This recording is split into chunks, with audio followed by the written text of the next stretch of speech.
All right, we are recording. So this is the last lecture of the series. Oh, somebody will have to open the doors for them. Uh, again, I decided to pick this paper. This is one of my papers, so it's easy for me. It'll be easy for me to explain because I know it pretty well. And it talks about a lot of the things we've talked about. It focuses on Wolbachia and CI, but it has a lot of different methodologies, including yeast stuff, transgenic Drosophila, and some mass spectrometry. So there's a lot of different methodologies and a lot of things that will help us review our methods in synthetic biology. Okay, so the paper is the Wolbachia cytoplasmic incompatibility enzyme SIDB targets nuclear import and protamine histone exchange factors. What's the question that this paper is addressing? How would you phrase it? What do you think?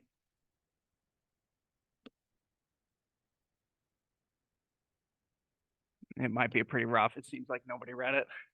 Okay, well, I'll help out here. The question is essentially, at this point in Wolbachia research, we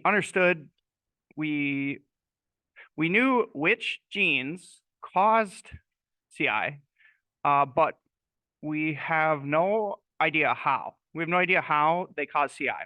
And so it would be very beneficial for us to understand how CI is induced and the actual molecular mechanisms of that, because as the world applications of Wolbachia and CI continue to grow and as its usage continues to grow each year, it would be quite helpful to actually be able to say whether it's safe or not based on the mechanism that it's using. So that would be quite helpful. And so it'd be helpful for us to know the precise mechanisms.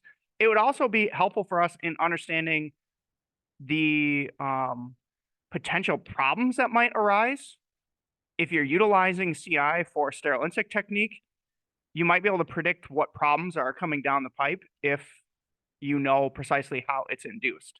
So this paper looks at trying to identify mechanistic targets, actual protein-protein interactions of the genes that induce CI. So that's essentially answer to the question of what is this paper looking at. So it's in the introduction, we can do a quick brief review of CI. This will help us review for our test. Remember that cytoplasmic incompatibility is a setup where you have, let's say, we'll do mosquitoes this time. Here's some females, and we'll do some males down here. And the CI cross is which one? What cross produces the sterile cross? You said the bottom right? This one? Bottom left. This one. This is the one that produces the CI cross. Because remember, okay, again, so review, Wolbachia, if it's infecting an insect, it will live inside of the testes if it's a male. And when the sperm is produced from that male, the Wolbachia produce some kind of a modification. The way I talked to you guys about this is I just essentially said like it's producing some kind of a modification on the sperm that causes that sperm to be sterile. And then when that sperm combines with an egg that's not infected, which is this cross on the bottom left, that produces CI, that produces death. And this is the actual cross that's used for sterile insect technique. Okay. So really what this paper is looking at is this question mark, which is what is this potential modification on the sperm? And how would you develop strategies to figure out what that is? Right now, we don't have any idea well, we have some idea now, but we can't enumerate specifically what that modification is. Okay, and just to finalize the review of CI, what's happening down here when the modified sperm combines with an egg that has Wolbachia? Yeah, that's the rescue cross. So remember, there's some kind of a modification, and if that egg has Wolbachia inside of it, and this one it does because it's descended from the female that has the Wolbachia infection, then this produces the rescue cross. And so whatever that modification is, it's able to be fixed. It's reversible. And so this produces a fully fertile embryo that survives and lives on to pass Wolbachia. Okay, so we recall CI, and we recall now that the real focus of this paper is trying to figure out what is that modification on the sperm and how would you do that? Okay. Now let's think about the timeline of cytoplasmic incompatibility. So I pulled out some quotes here. Let's see. This is a timeline of what you might say like fertilization. So what happens in fertilization in insects is you have this sperm that fertilizes an egg, okay? And here this paragraph is sort of like outlining the steps of what happens. Breakdown, nuclear envelope breakdown of the sperm-derived male pronucleus. That's essentially like the first thing that happens. So what that means is in this egg, there is a pronucleus where the chromosomes from the mother are, and there is a nucleus from the sperm where the chromosomes from the father are, okay? And in order to actually create an embryo where the chromosomes have then merged and become a diploid creature, the nuclear envelope around the sperm has to dissolve. That's kind of like the first thing. So NEB, that stands for nuclear envelope breakdown. That essentially means that the sperm nuclear envelope disappears. So now you have this situation where there's just kind of like free floating chromosomes from the dad and free floating chromosomes from the mom. Okay. Then the next thing that has to happen, it says the small, highly basic protamine proteins used to package paternal DNA at high density are stripped from the DNA. Okay. So these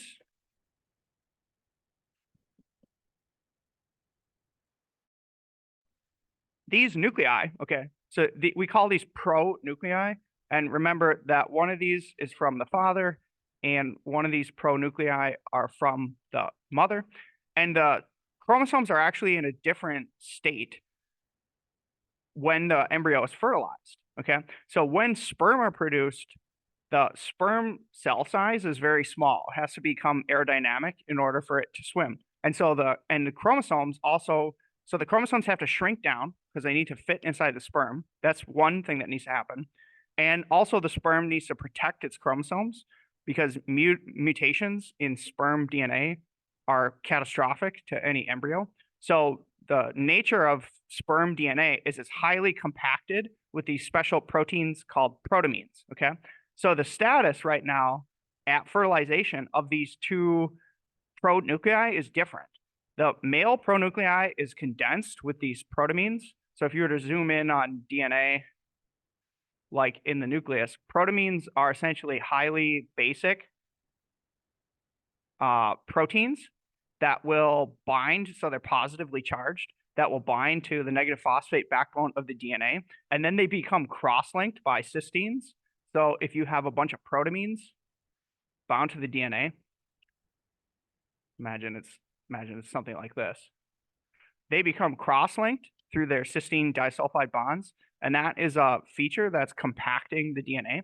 So if you're going to create a situation in the embryo where the male chromosomes have to essentially merge and combine, maybe even recombine with the female chromosomes, what needs to happen is you need to get rid of these protamines. You need to pull them out.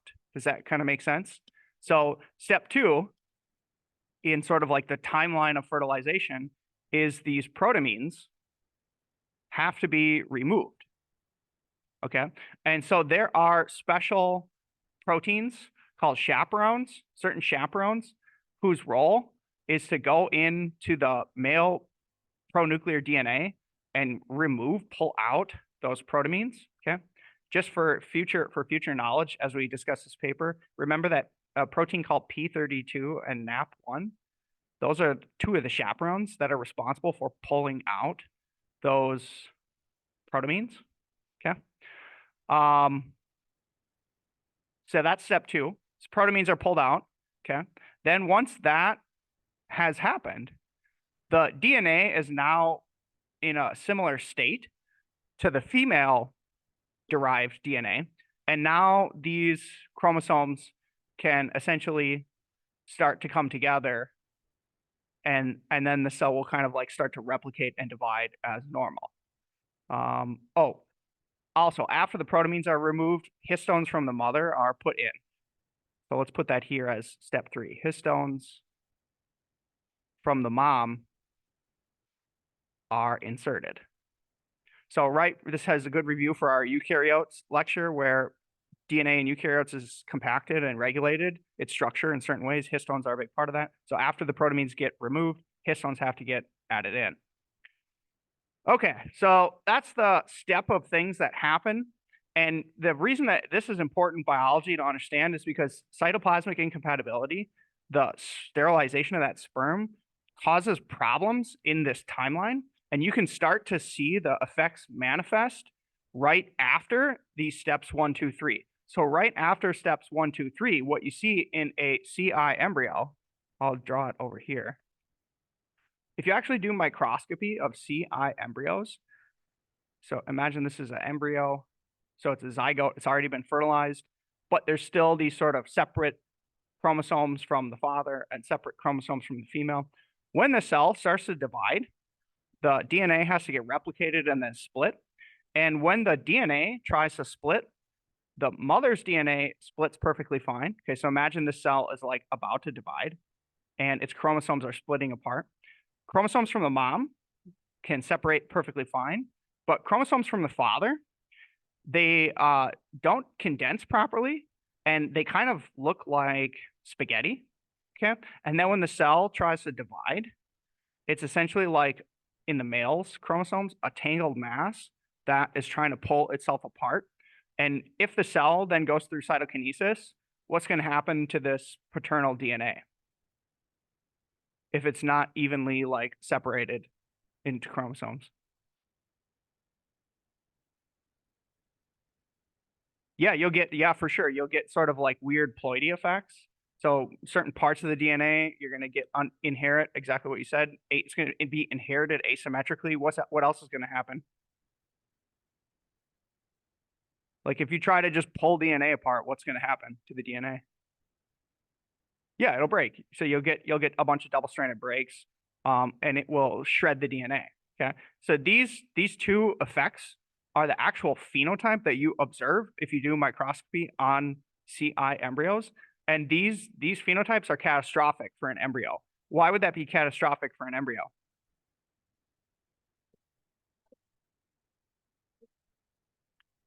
Yes, and think about so you're right. DNA is essential for all living organisms, but in particular, what does the embryo have to go through where this would be catastrophic?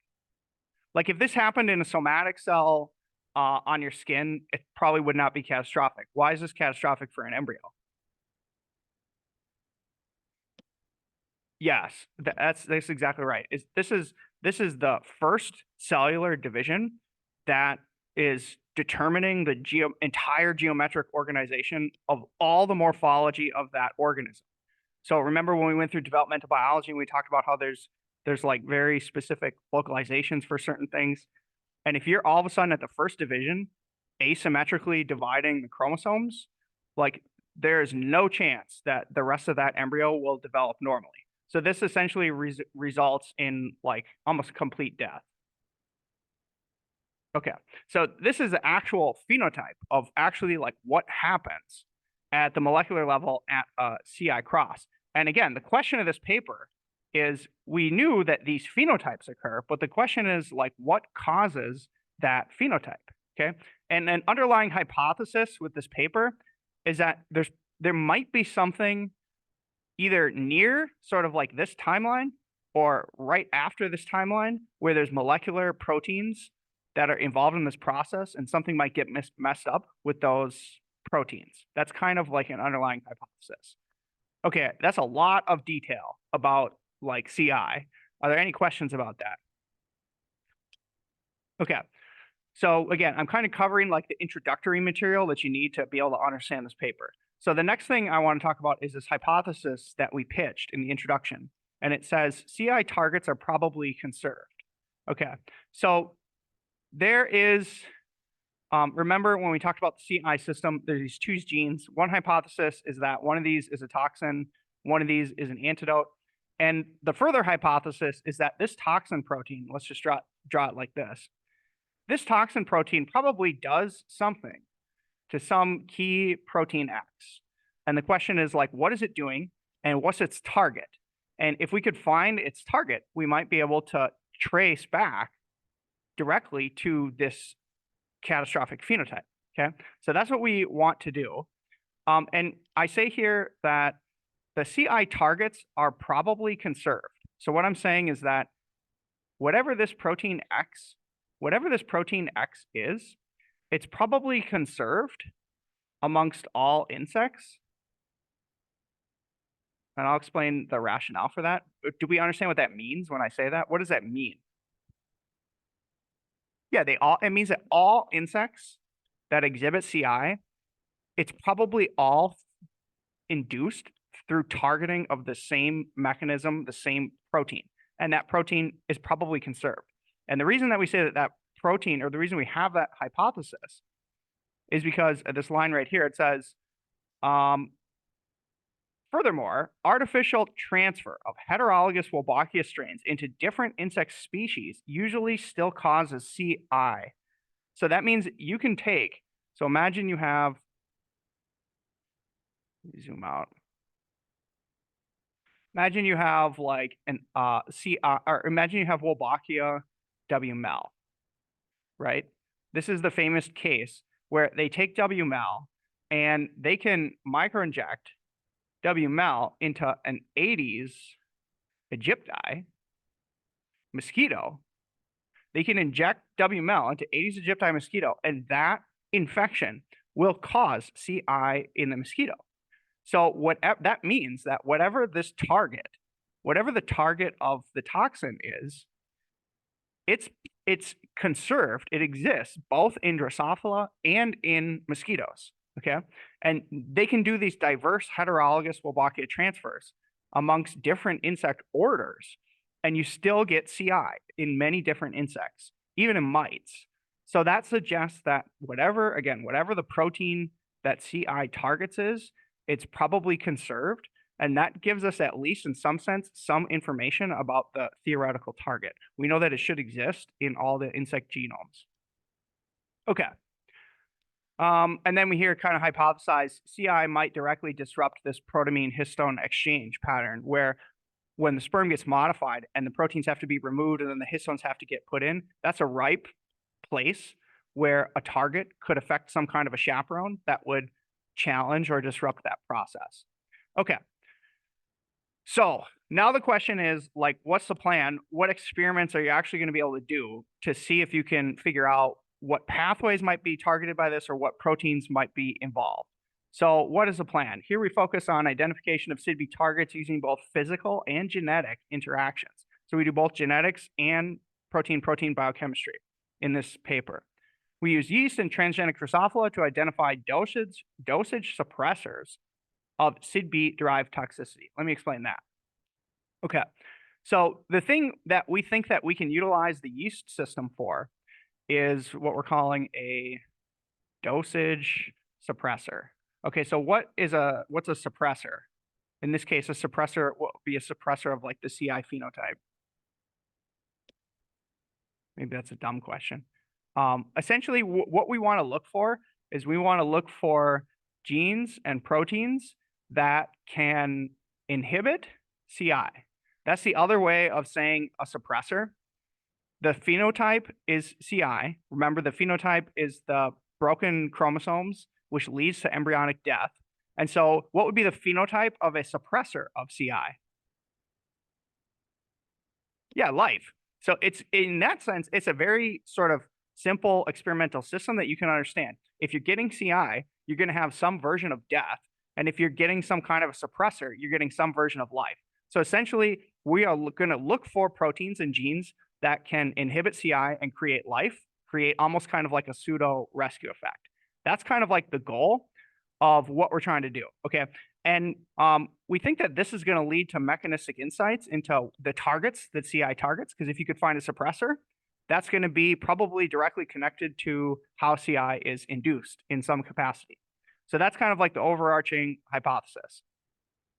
Let's see here. Here's the results, but we'll talk about those later. Okay, so now let's start to outline like the experimental process of doing this. So we're going to utilize a yeast system. So for context, the plan is going to be, okay, if you have a yeast plasmid, you should be able to put the toxin gene into the yeast plasmid. And if you express the yeast plasmid here with a galactose-inducible promoter, so that means you add galactose, that will turn on the toxin. If you do that, what should happen to the yeast cell if you are overexpressing a toxin in a budding yeast cell? It should die. That's a reasonable hypothesis, and in the context of the literature, we had already done that a few times where we had expressed various toxins and demonstrated that if you overexpress them in yeast, you can get this killing effect. So the first experiment that we look at is we look at deciding which strain of yeast is going to be a better model system. So here what we have is two different yeast strains. So these are their names, BY4741, that's one yeast strain, and W303, that's the second yeast strain. And we want to see which one of these is going to exhibit the best phenotype for us to conduct this study in. And remember, I made a great point when we talked about strains in recombinant protein expression and strains in yeast and strains maybe even in Drosophila, that the genetic background of the things that you do experiments in is often extremely important. And you'll actually see that here in the data. So the actual experiment is we are overexpressing 3 different toxin versions. So the toxin gene name is called SIDB, but you can just remember that this is like a toxin. So one of these is from a mosquito, one of these is from Drosophila simulans, and one of these is from a plant hopper. So these are 3 different Wolbachia toxins from these 3 different insects. And we overexpress them in these 2 different strains. And you can see here and here is where you start to actually see some phenotypes. So first, let's identify this. This is the negative control. When you see vector, that means it's just a plasmid with nothing inside of it. So if you just put a plasmid in the yeast with nothing inside of it, all the yeast grow perfectly fine. And you can tell that they all grow perfectly fine because these dots are all growing. Maybe I should define what this is. This is called a serial dilution. So each dot is essentially like a spot. So we did spot assays in class where we spotted out and we actually able to see growth of microbes. If you do dilutions of spots, so I think if I recall correctly, these are 5x dilutions. So you should see growth, but the growth should decrease as the dilution gets more and more diluted. So this is a very common way to visualize growth of yeast on media in this serial dilution assay, okay? Now let's look at, so this is negative control, all the dots grow perfectly fine. Let's now look at what happens when you overexpress WPIP SIDB. This is a very strong toxin in our hands. So at 36 degrees Celsius, what do you see when you're overexpressing the strong toxin? Almost no growth. They're essentially all dead. And this is a temperature dependent effect. You see it kind of kick in at 34 and it gets worse at 36, okay? But overall, with the strong toxin, no real difference between the 2 strains. They're pretty much just both dead, although you do start to see a little subtle difference here. So do you see how this is growing better than this one? And so what that would suggest is that which strain is most likely more sensitive to this Wolbachia toxin? Yeah, so that's one thing you can immediately see in the data is that W303 is a strain that's more sensitive to the Wolbachia toxin. Okay, and then it's essentially the same experiment with 2 different orthologs from different Wolbachia strains. So here's the Wolbachia from simulans. This one is a weaker toxin, but here the effect is much more jarring, where you see almost no negative toxicity in the one strain, but then in the W303 again, you see fairly strong toxicity of this other ortholog. So again, this is reiterating the conclusion that W303 is the most sensitive strain. And then you see the exact same phenotype for this other weaker toxin from the plant hopper Wolbachia. So the conclusion here, the conclusion of this data is that if you were going to pick a strain to do a phenotype like experimental study, which strain are you going to pick? Yeah, you're going to pick, oh, why is it not typing? The strain that you want to pick here is that W303. That's the best strain to conduct these studies in because it's the most sensitive to the phenotypes induced by this Wolbachia CI toxin. Okay, so that's the gist of A. Now let's go into B. Okay, so B is the idea that, remember how I described the system. How I described the system was that, if I get some more room over here, the system is regulated by these two genes. One is a toxin and one is an antidote. And we've already shown you data where we express the toxin and you get death. So the next subsequent experiment is obviously what experiment? Yeah, try to prevent death with the actual native rescue factor. So what we would need to do is clone and make two plasmids. So in this case, we make two yeast plasmids. One is going to have the toxin and one is going to have different antidotes. And we can put these two together in the same cell. Just for quick review, if we're going to put these together in the same cell, we're going to have different oxytrophic markers. So if I remember correctly, I think one of these is Ura3 and I think one of these is Lu2. So just understand that we're sort of doing real advanced techniques and that we're mixing two plasmids together with two different oxytrophic markers. And one of these has a high copy and one of these is a lower copy because we have to mix the origins so that the plasmids are compatible. So if you have to pick an origin for this plasmid with the toxin and this plasmid for the antidote, what origin would you pick in yeast? Remember, our options are a 2-micron, sen, and integration plasmids. Which would be the best origins for which plasmid? This is a kind of a complicated design question, but you guys should be able to understand the level of detail here. So here's what we thought. So I didn't like that rationale. So the student said, integrate the antidote. If I'm trying to think, you probably, if you're actually going to try to observe rescue from an antidote, do you want more antidote or less antidote? Really? Like if I gave you a poison and I had the pill, the antidote, and you wanted to administer that antidote to yourself, would you want more of the antidote or a tiny amount of the antidote? You'd want as much as you need to get suppression, right? So now let me phrase that in the terms of the origins. Which origin then is the best origin for the antidote? Yes. So there's probably a 2-micron origin in the antidote plasmid, which is going to give us higher expression of the antidote. And the toxin has a sen origin. And the reason we're using the sen plasmid is because we want the toxin at the lowest activity where we see a phenotype, but we want that phenotype to still be rescuable.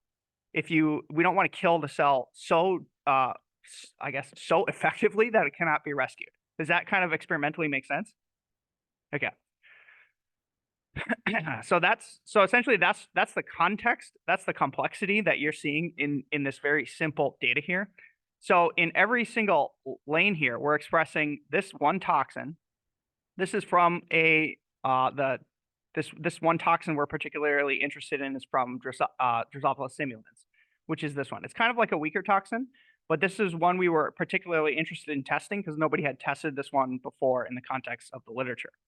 Okay, so here is the toxin. Here is the control for death. You might call this like the death control or the positive control for death, where we're overexpressing the toxin and the corresponding plasmid has an empty vector. Okay, so you're seeing death of the yeast strain here. Okay, and if you shut off the production of the toxin, which is this glucose control, it grows perfectly fine. So you turn on the toxin, it kills it. That makes sense. Okay, then here's the big rescue test,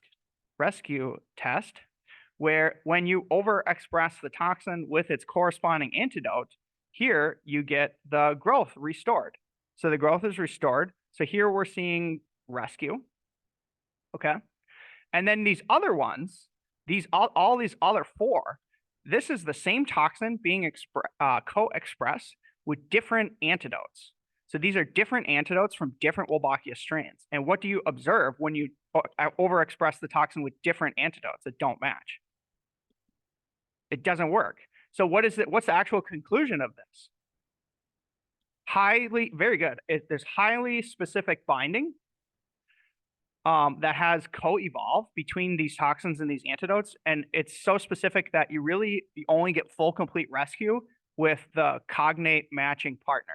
Okay. So this is evidence suggesting the lock and key sort of specificity of CI, which I kind of talked about a little bit in the CI lecture. Okay, so those are the conclusions of this. The conclusions are essentially like you get rescue and it's highly specific cognate binding of these matching proteins. Okay, C, let's explain C.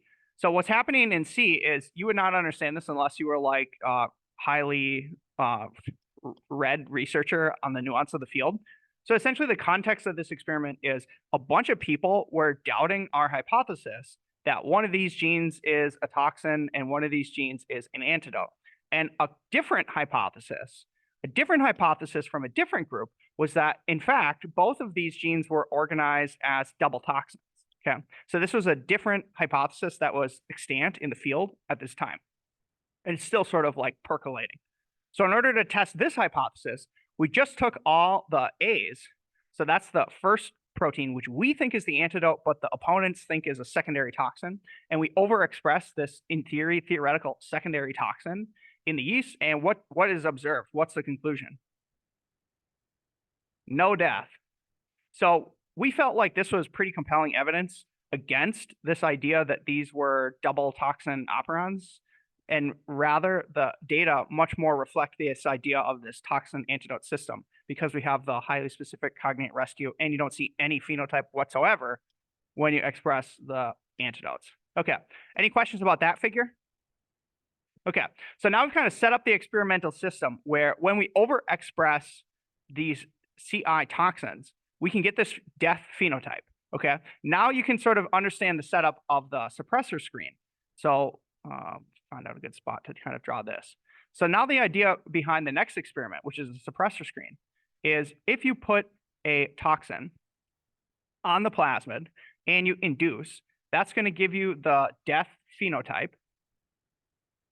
Okay, and the idea of the suppressor screen is if you co-express the toxin with some random gene X, if gene X is capable of suppressing the CI phenotype, you will get life. You will get rescue.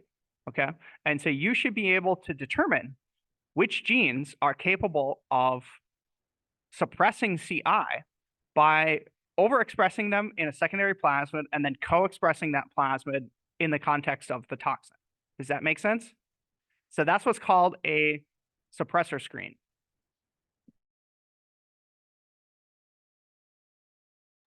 So the next thing you need to understand about suppressor screens, how they work, is so we're going to have the one plasmid with this toxin, okay?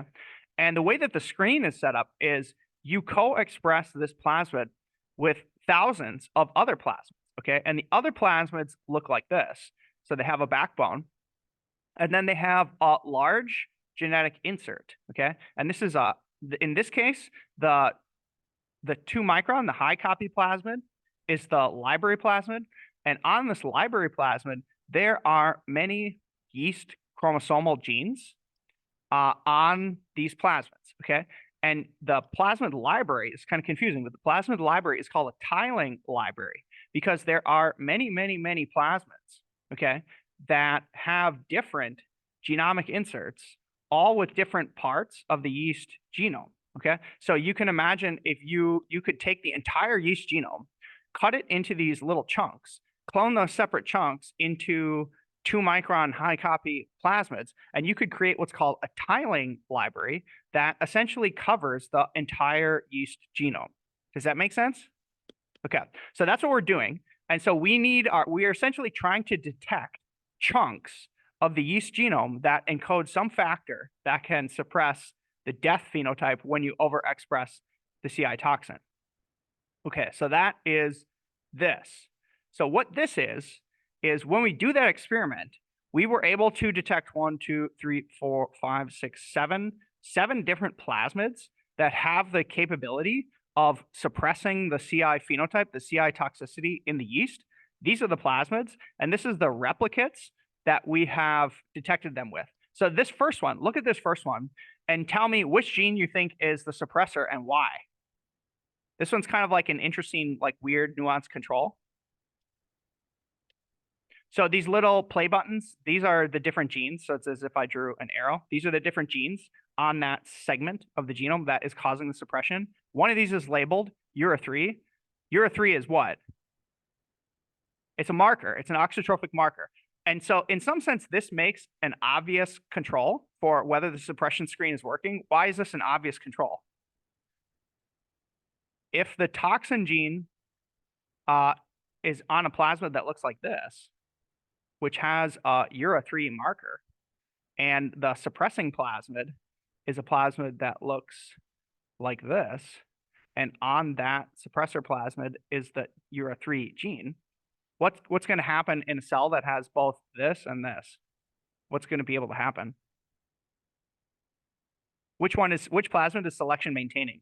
This one or this one?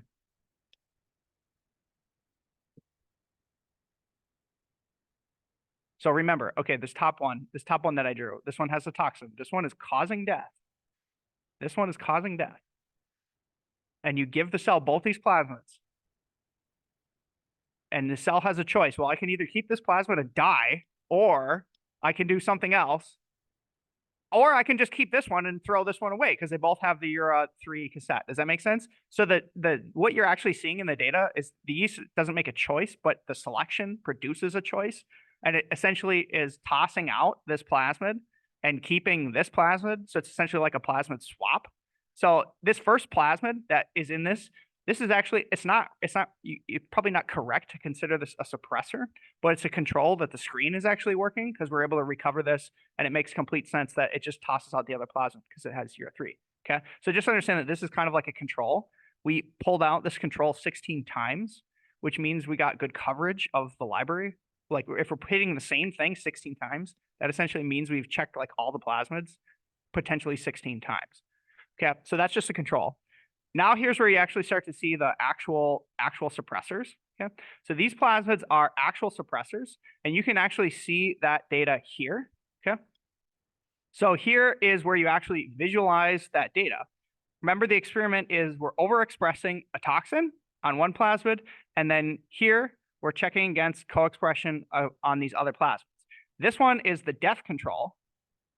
Okay, and in the death control, you all observe that at 34 and 36, there is no growth, right? So it's successfully killing, okay?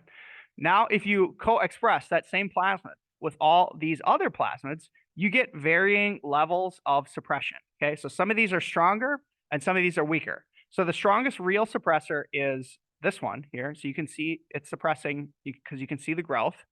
This one is the Ura3, okay? So this one is kind of like the control. This one, 26G16, that's this one, okay? And that's the actual suppressor gene. So essentially what you want to take home from this is that this is actually how the visual data looks. And this is how you actually detect whether suppression is happening. The suppression is just simply whether the yeast is now growing or not. And there's variable levels of suppression. So here's a strong one. Here are weak ones. These ones are weak ones. So there's kind of like two real strong ones. 26 and 32E. Let's see, so that's this one and this one. Okay, so we've essentially detected a few different suppressing plasmids. And the next question is, what do you do next? Knowing that each of these suppression plasmids has kind of this chunk of genomic DNA, and within that chunk, there's various genes. What do you have to do next to determine which gene is the actual one causing the suppression?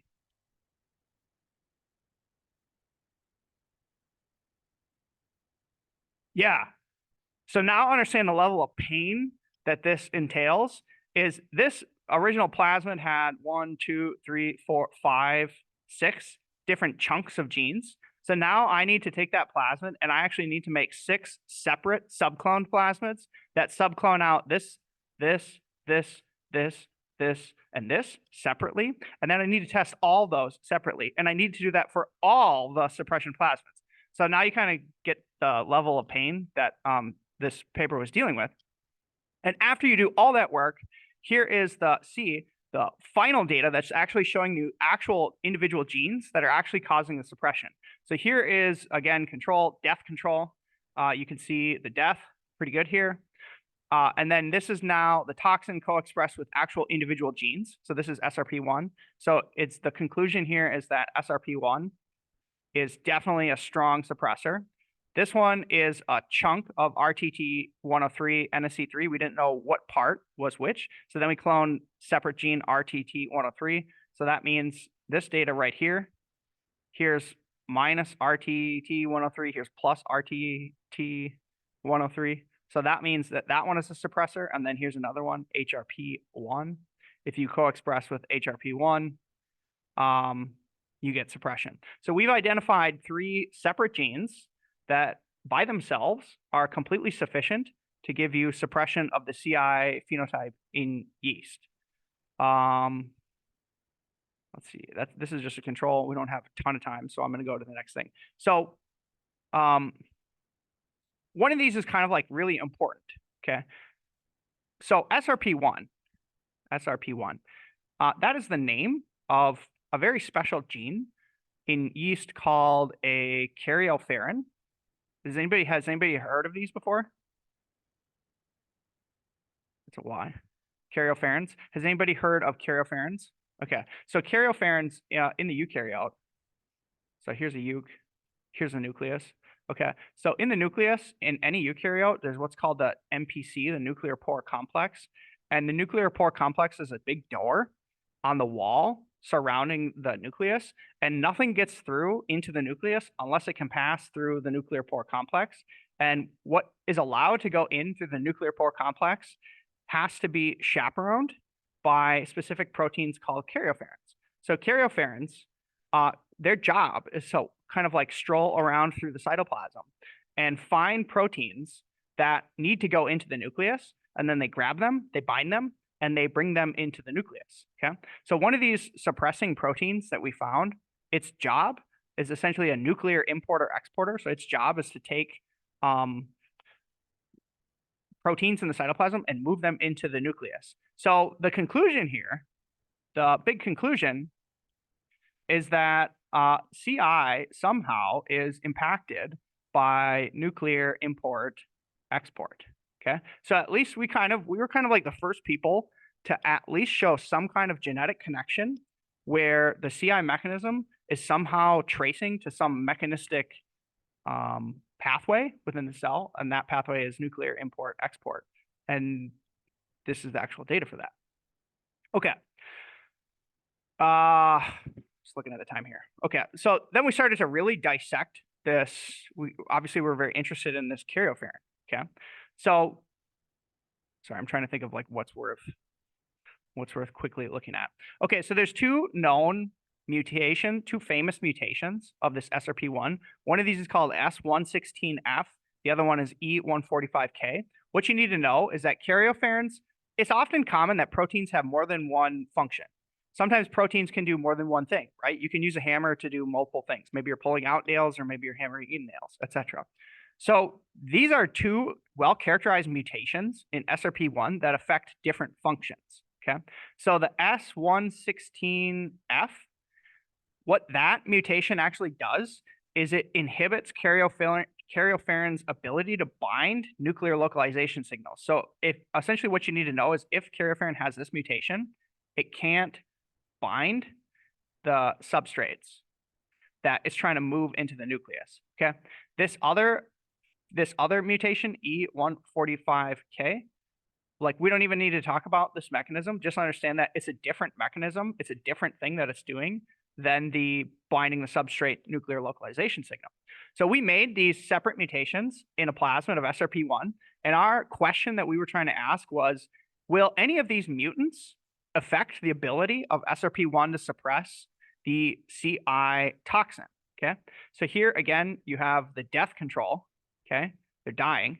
Here is now the suppression control, where you're expressing wild type SRP1, you get strong suppression, okay? And then these are the experiments. What do you notice about the data? Which mutant is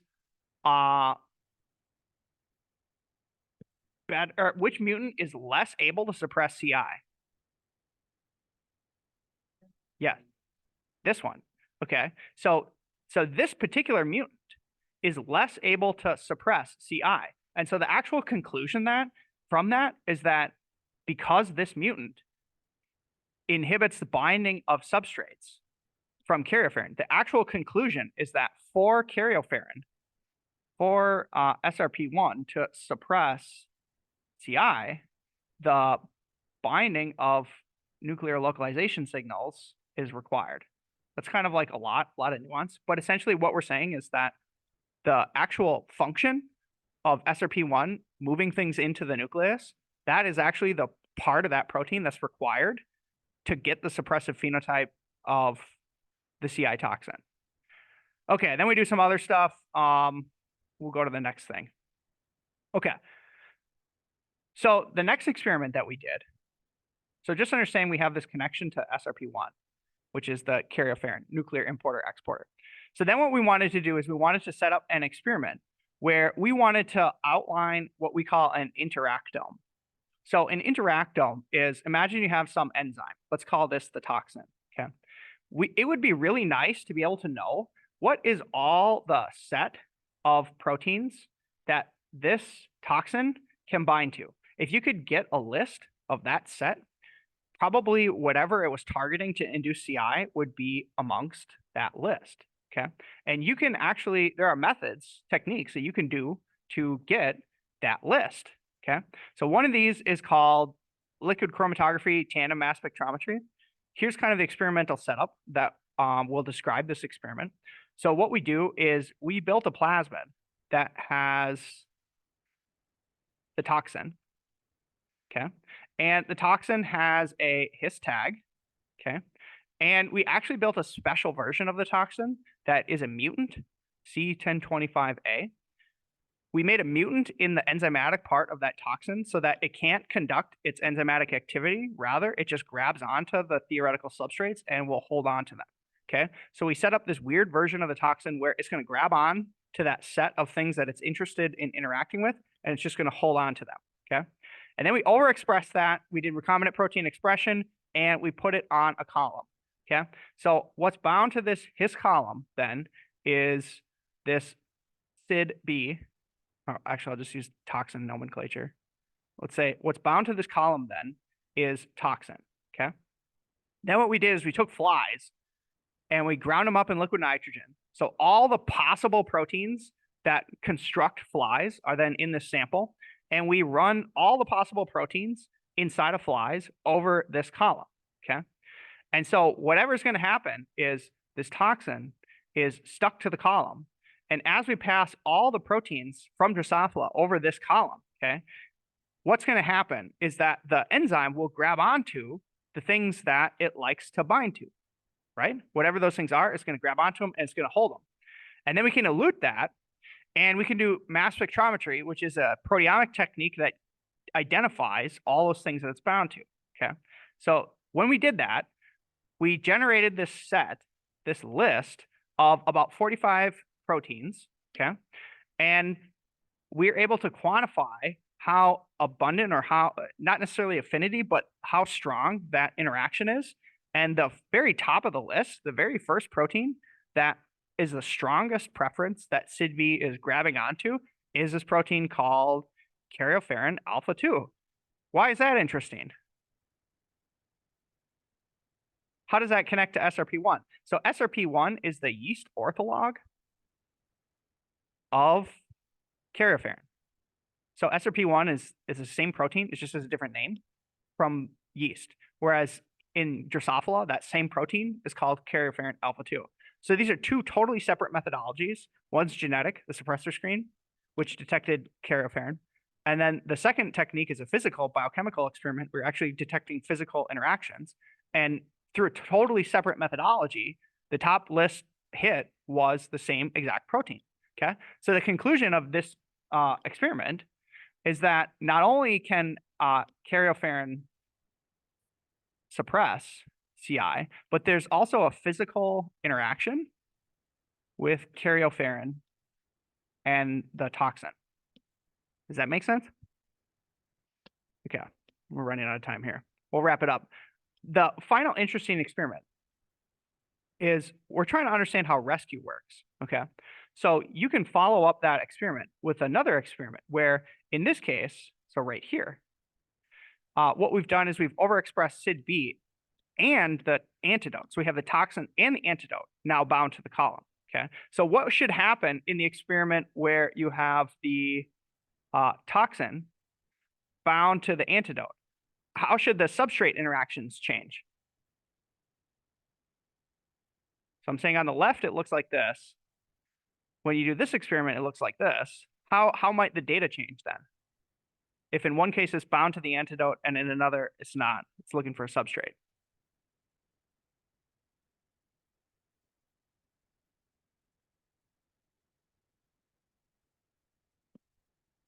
I think you're close. So essentially, like again, I'll wrap up here. The hypothesis would be that if it's bound to the antidote, it's probably not able to contact its actual substrate. Okay. So whatever is different about these proteomes, you would expect that the actual substrates would disappear when it was bound to the antidote.